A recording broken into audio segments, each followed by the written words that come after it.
back to the VET S.O.S podcast brought to you by the Who You Know Network. Remember, don't drown the sea of transition. Grab the VET S.O.S Lifeline.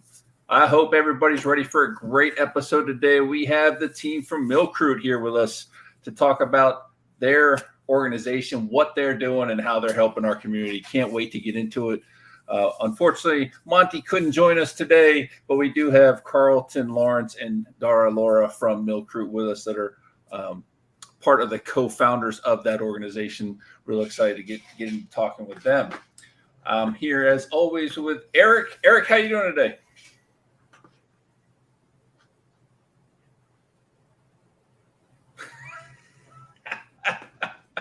Looks like Eric froze. So that's going to be interesting. He's doing great. I know he's doing great. Yeah.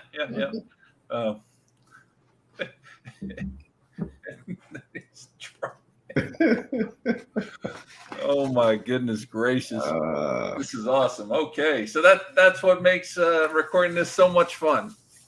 So while we wait for Eric to join us, we'll go ahead and get into the introductions. As mentioned earlier, Jeremy Monty Montgomery is part of the co-founding team here with MILCRUIT. He was unable to join us today, which is unfortunate. Hope he is doing well.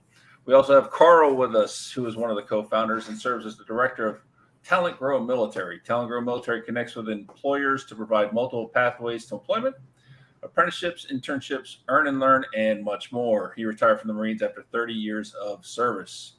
And the other co-founder of MILCRUIT, Dara, is with us, and she serves as talent acquisition manager at Kinetics RPO, focusing on healthcare recruiting. She is retired Air Force.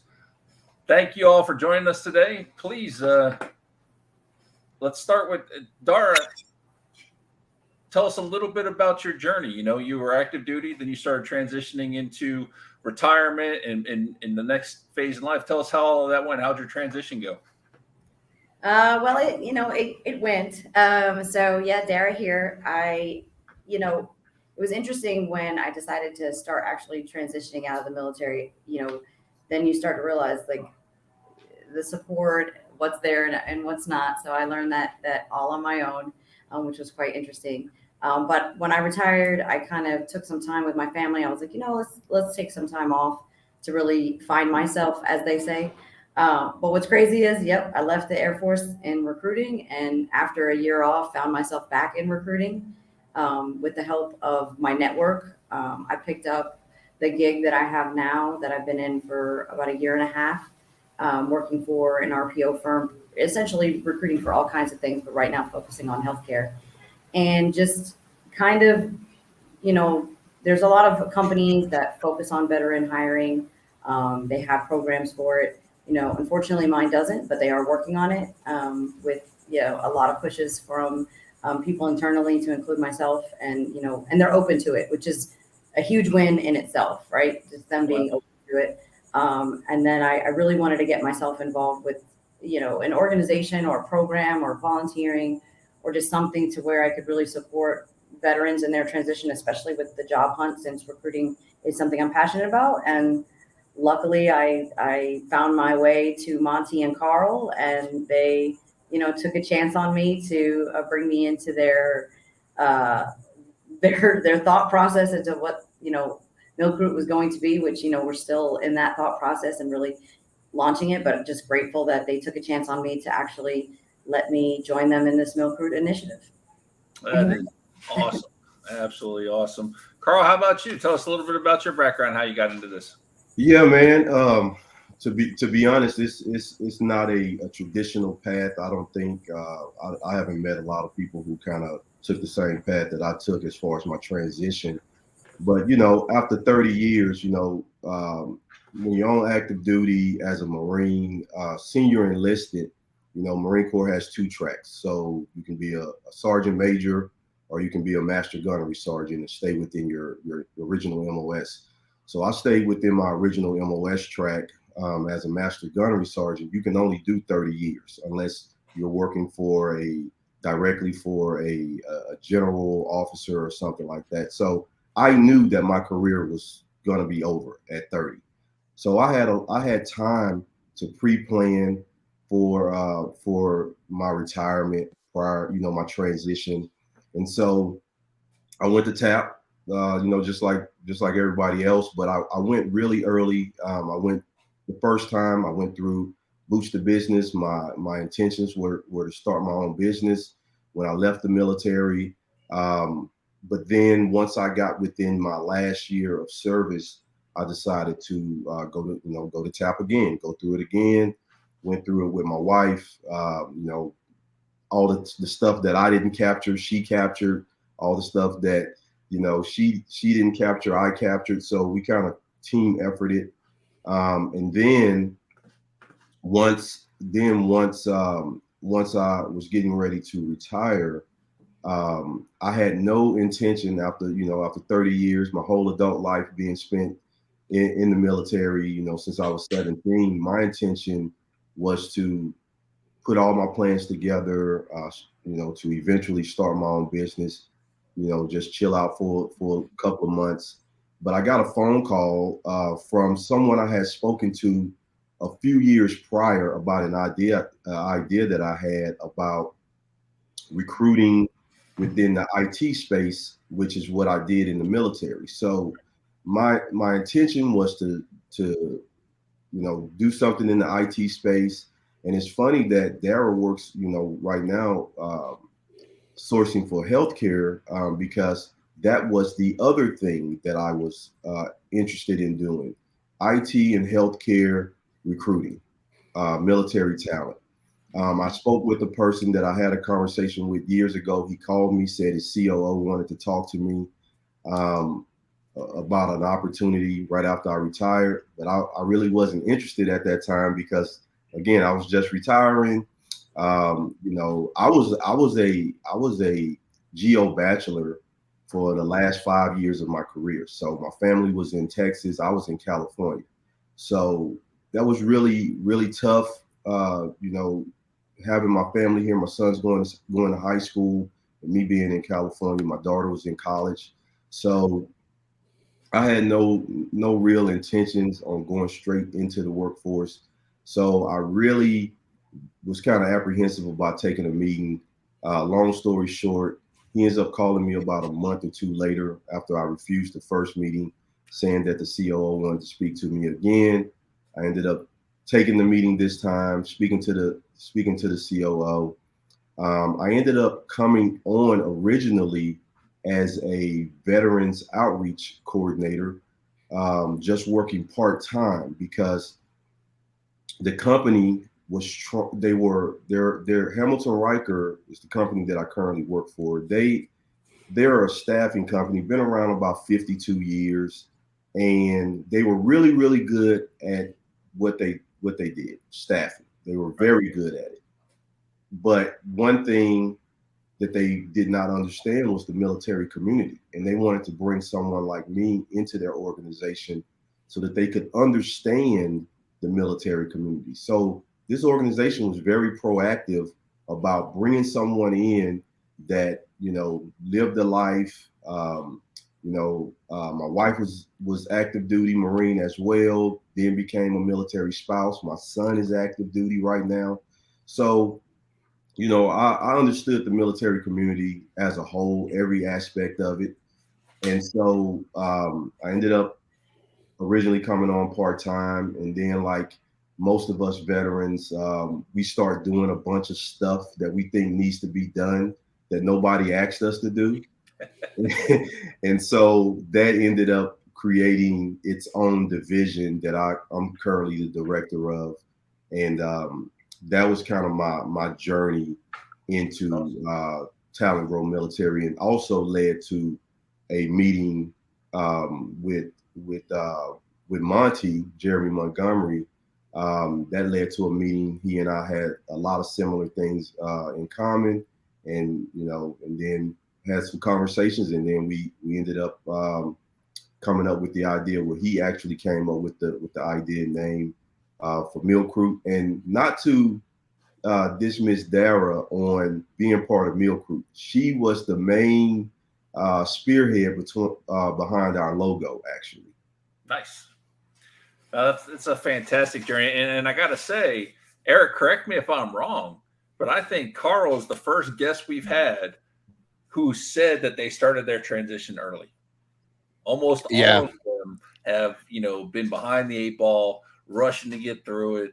I'm so thankful that I started 2 years out, because I was able to try and do a whole bunch of things, and that's just amazing. I think you are the first guest we've had that actually admitted to starting, that early. Yeah, and I'll be honest, Shawn. I did that based on watching other people, listening to people, and what their stories were. I was terrified, just like everybody else. I was terrified about what transition was going to actually be.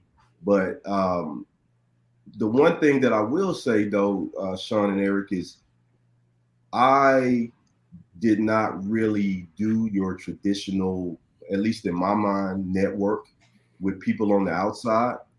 And once I kind of realized the platform with LinkedIn and all of that stuff, obviously I got on the platform, I really didn't know what I was doing, but I landed every opportunity through networking. And so even getting the opportunity to, be reached for my buddy to reach out to me about the opportunity with Hamilton Riker, it was really networking. I didn't know I was doing that at the time, right? When I was sharing what my interests were and talking to someone that was currently in that industry and at a high level at that industry and had been doing this for a long time, I was speaking to someone who was at that level and just really kind of picking their brain. But I thought I was just having a conversation. Didn't know that I was actually networking myself into an opportunity later on. So, I always talk to people about, it's great networking, online, but it's also great to do that in your everyday life and just talk to people. So, absolutely, that is spot on. Hey, I think back, Eric. Oh no, go ahead. Thanks, Shawn. I apologize, guys. I lost my Wi-Fi, so I'm back. Here we go. Murphy had to do something. Karl, I had to fight him off for a minute. Dara, what were you gonna say? No, I was gonna say I think Karl and I have something in common, and with a lot of what we would consider our network that we're very blessed to have. That is one of the reasons why MILCRUIT we're so passionate about is because we have that recruiting background. So innately, our network is full of recruiters, whether that be ones that are still in the service or ones that have transitioned. We just, even when I went to start building my so-called network, it was really easy because I just reached out to all the people who at one point in time either supervised me, worked with me, that were already transitioned and kind of in a space that I was like, well, maybe they can help me. So even though I didn't necessarily know what I wanted to start doing, I was like, you know what, let me just start building this network, reaching out, blessed to have that. But, we also know that not everybody has that opportunity. If you're transitioning from a space where networking, sales, recruiting, setting up what that next, because we deal with transitions all the time, civilians to military, it's what we were already doing. So I think, something that Karl and I, and as well as Monty, are super passionate about is like when people reach out to us because they know we're recruiters or we're once recruiters and they know what our network is, they're reaching out to us for assistance. And like,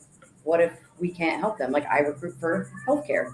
So unless someone's coming to me looking for healthcare, my niche, I can't support that. So that's a big part of where MILCRUIT comes into play because, we want there to be this standing network for people to be able to come to, and we can find somewhere for them to be, something within their lane. So even if you were to reach out to me where I may not have it, I'm now leveraging my network and a whole other, entity of people who have committed to say, yeah, absolutely. Like if someone's reaching out, let's see what we can find.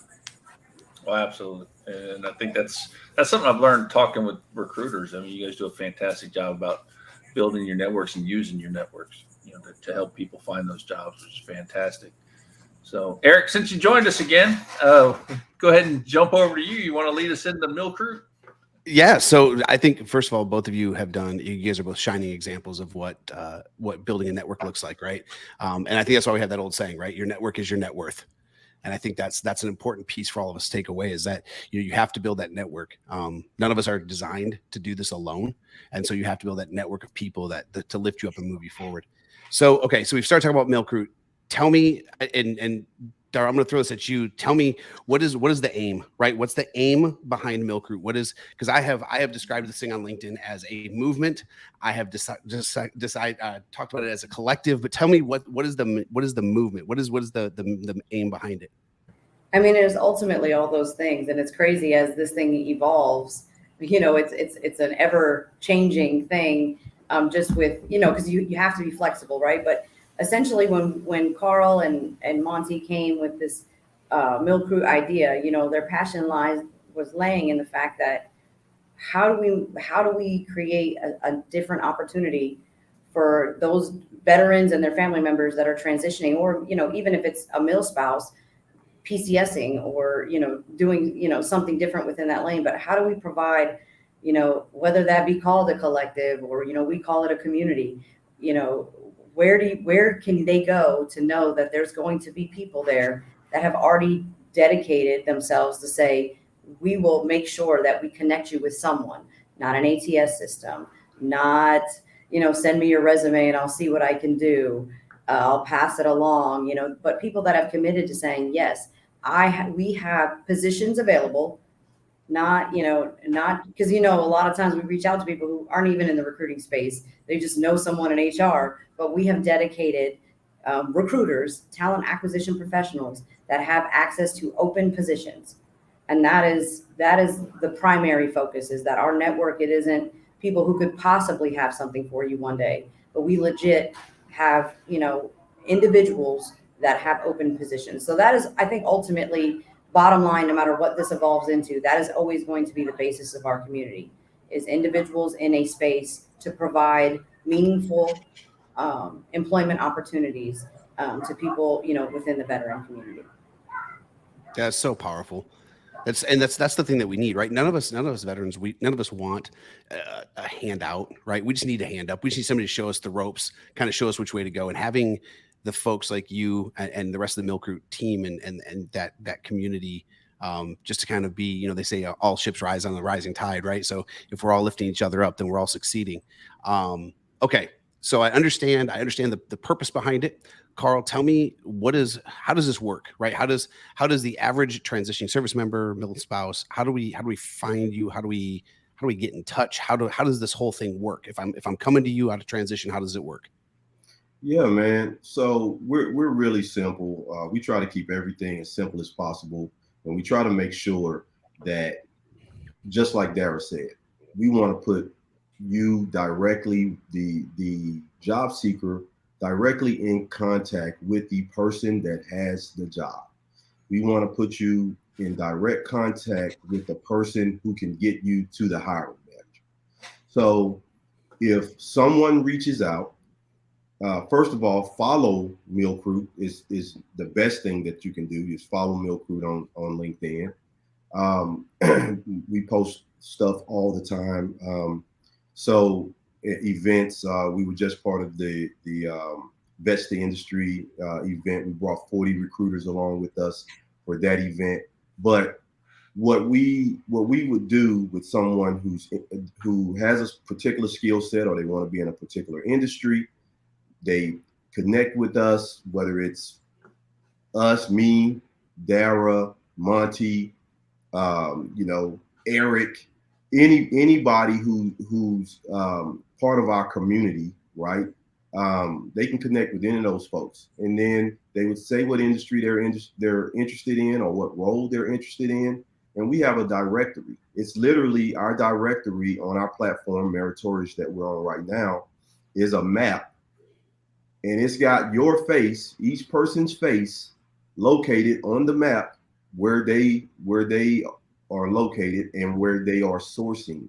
And so if I wanted, for example, if I reached out to Dara and I wanted to go into project management and I'm going to Florida, Dara could go to the map, pull up Florida, see Shawn's face on there, and know that Shawn is located there in Florida and he's recruiting for project managers, and he will send Shawn a message, put me in direct contact with my information, and Shawn would come back and go, okay, this is what I can do, and this is, how I'm able to help this person, land a role that I'm actually currently recruiting for.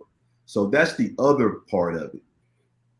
Each one of our community members has a profile, and it says what specific roles they're currently actively recruiting for. So not just an industry, hey, I'm in the tech industry, but I'm currently not recruiting for software developers, but I'm going to send you a software developer anyway. No, we want to put these people in contact with the people who actually are actively recruiting for the role that the job seeker is interested in. And so when we put them in contact, it will be, hopefully a fruitful conversation and introduction. But we don't just want to randomly send someone and put them in contact with someone who might know somebody. Hey, I might know a guy that knows a guy. No, you are the guy, and I'm putting you in contact because you are actively seeking somebody with this person's skill set. So it sounds like you have an entire community built of people who have relevant, actionable things that they can do for our veteran and MILCRUIT community. Absolutely. Right? And the thing we always say is we want people of value in the community. So just because you're a recruiter and you were in the military, we vet every single person in our community. So we want people of value, people that are actually actively in the community every day, whether in the virtual online community or in the real world, offline, actually out there looking for that military talent from the military community, military spouses, reservists, family members, or what have you. Those are the types of people that we have in MILCRUIT and that we're always looking for. Okay. They say context is key, right? Context is king. I want to build context here. We talk about community. Someone tell me how big this community is. Like when people talk about MILCRUIT, I want them to know, I want them to hear the power behind this. Cause I'm one of those lucky few who is not a recruiter, but gets to be in the meritorious community. So I get to see all this stuff because you guys are super dope. But how big is this community? Tell our listeners how big, what kind of a powerhouse are you guys bringing with you? So right now we have over 200 recruiters, and now we launched in, we did our launch in April 3rd. So, considering between April and June, we were able to, bring a good percentage of that team to the vets to industry. And, and I always like to, actionable is a super important word, but committed, there's something to say about someone that preaches about giving a damn about our veteran community and someone that's actually, doing whatever it may be to actually do something, because it doesn't take much. It really doesn't. Like just being committed to actually caring, and speaking of what Karl was saying, that's 200 plus, almost 250 people that are willing to take a phone call, that are willing to communicate with someone, even if it's to say, look, I looked over your resume and I know this is the position that you're looking for, but in this realm, in this space, in this area, these are the things that you're going to need. Sometimes the conversation is not going to lead to employment, but it's going to lead to something other than that random automatic email that gets kicked out of an ATS system that says we're going in a different direction. So for us, it's those dedicated people that are willing to take that communication with that candidate to say, hey, look, congratulations on your upcoming transition. I looked over your stuff. I know you want this position. This is a good fit, or this is not a good fit, and here's why. So that they're not waiting till the last minute to get those tips and the training or certifications or resume reviews or whatever it is that they need to do to get shiny. That's that. And we want more than 200 plus. We want to get well over that, to make sure that we're hitting every industry, every state, we want to be everywhere. But, that comes with the growth, that comes with actionable people being committed so that we can grow that. We don't want to grow that number just based off of this sounds cool, let me get a t-shirt and say I'm in MILCRUIT. We want actual people that are going to be actionable and committed to providing that support to our veteran community. That's absolutely amazing. And Eric, I know you weren't on the last vets industry when they were on there, but I had never seen that many recruiters. That part of the session took forever because you guys had so many people there. It was fantastic to see, and hopefully a lot of good connections were made for people looking for jobs. So this amazing service you guys have going on, this whole thing, it's got to cost the veteran, the service members, the families a ton of money. How much does it cost if my wife wants to get involved in MILCRUIT and help, to get the assistance to help find a job? It's free, man, and free 99, free 99. My favorite price. And the thing about that is, it's all because there are people at all those different industries that Dara just mentioned. I mean, we have people all across the country, almost every state. We're trying to make sure we have a big number of folks in every state. Some states are pretty big and pretty vast, and we want to make sure that we're covering, we want to cover every city block, with somebody that can provide an opportunity to the military community. But we got people overseas. We have folks that work for companies in the government space. We have folks that work, in pretty much every industry that you can think of. We have someone working in those. We have people in large, well-known companies. We have people in medium-sized companies. We have people in small companies. We have people with remote opportunities.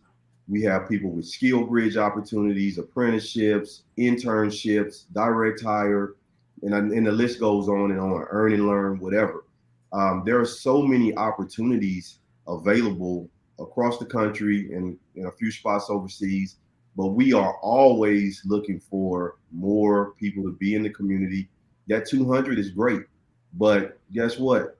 400 would be even better. 800 would be even better. So that's more opportunities. That's more opportunities for our community. And that's really what, at the heart of this, at the end of the day, that's it. That's what it's all about. Yes, we brought 40 recruiters to the Vets the Industry event. That was great. Everybody loved that aspect of it. But the reality is, how many folks got opportunities from that event? So for us, that's what we care about. Even if we only brought 2 recruiters to an event, what opportunities were provided to the service members, the military community, and their family members. So that's really the bottom line for us. Yep, that's what it's all about. But believe it or not, I know, Eric, you missed half the episode, but we're done. Like, we reached the end of the show. The good news is I got rid of Murphy. I whooped his rear end, so we're good now. I hope so. I hope he doesn't show up over here. He likes to show up on recording day and play with us. So we're down here at the end. I'd like to give you each an opportunity real quick, like 30 seconds. What do you want to leave the audience with? This is an amazing program. You guys are doing great things for the community. What one thing do you want the audience to take away? Just like if you're a veteran or veteran family member and you're in that space that you're transitioning or looking to transition, even if you're just looking to change your career path, you've already transitioned, it doesn't matter. We would just say, follow our community, reach out to any of us at any point in time. We always, like, when you asked about the cost, it's free for a reason. Our veterans they paid enough. There's nothing that they should be paying for. If anything, we as a veteran community bring so much value to organizations and companies that at the end of the day, like, the veterans should be paid for applying, as far as I'm concerned. So, if you're someone in that space that's really looking to just change something, or you need support, reach out. That's what we're here for. That's what our community is here for. Leverage the fact that we're actionable, leverage the fact that we're committed, and just all it takes is just one simple reach out. And if you are somebody that is a military, even if you're actively a military recruiter, or you're, someone that's wasn't in the military and now you're in talent acquisition, or you're a MIL spouse, VET spouse, and now in talent acquisition, please reach out to us for consideration to be a member if you're someone that's actionable and committed. Because at the end of the day, we're not just here to support those veterans transitioning, but our goal, something that, you know, Karl and Monty are also passionate about, is having a network of recruiters to help lift up our recruiters, because in talent acquisition, it's very volatile. And, you know, if for whatever reason you are laid off, what better than to have a community of 200, 400, 800 plus people in the talent acquisition space where you can say, hey, look, I got laid off here. What you got? Because everyone needs recruiters too. So, you know, it's kind of one of those benefits. So no, that was longer than 30 seconds, but just reach out. That's all that we ask, is reach out. We are here. That's what we're here for. Absolutely. Karl, you got one quick note to leave us on? One last quick note, man. MILCRUIT is for the people. I mean, that's it. It's for the people. It's for our community. You know, no matter where you are within our community, if you have some level of influence, you know, within the military space, the military community, whether you're a business owner, a hiring manager, a recruiter, or a transitioning service member, a reservist looking for opportunity, family member, it doesn't matter. MILCRUIT is for all of us. This is our community. It's not Dara's. You know, MILCRUIT doesn't belong to Dara, doesn't belong to me, doesn't belong to Monty. It belongs to the people. And we want to give the people what they want. Love it. Absolutely love it. Eric, we'll turn it over to you for any last words. Man, I'll tell you what, listen, this is I'm gonna call this my call to action for the day, man. If you're listening to this and you're a recruiter and you are somebody who's actionable, someone who's committed to our community, right? Capital O-U-R, our community. I want you to reach out to these guys. I want you to get involved in the community, because there's a lot of us out there that struggle through transition. There's a lot of our MIL spouses that struggle with PCS and struggle with reinventing themselves, and we need this community. So this is your call to action. Recruiters, talent managers, talent acquisition folks, get involved with MILCRUIT. Make yourself count. That's it, man. That's all I got. All right. So I know we've got your stuff hanging down the bottom, but I want you guys to tell us, how can we get a hold of you? What's the best way? Karl, what's the best way to get a hold of the MILCRUIT team real quick? Yeah, best way to get a hold of MILCRUIT, man, is to go to LinkedIn, follow us on MILCRUIT. You can direct message us. Dara's always on the other end of that thing. So you will get a response, or, you know, our information is at the bottom. If you want to reach out to any of us directly, we always respond back. And probably, you know, like I said, the best way is to go straight to MILCRUIT on and follow us on LinkedIn. I love it. I love it. All right, you guys, I love you guys. I appreciate you more than you'll ever know. Thank you for being here. Big love, big sis. Love you. All right, everyone, thank you for tuning in to the VET S.O.S podcast. Remember, don't drown in a sea of transition. Grab that VET S.O.S lifeline. All right, guys, have a great day.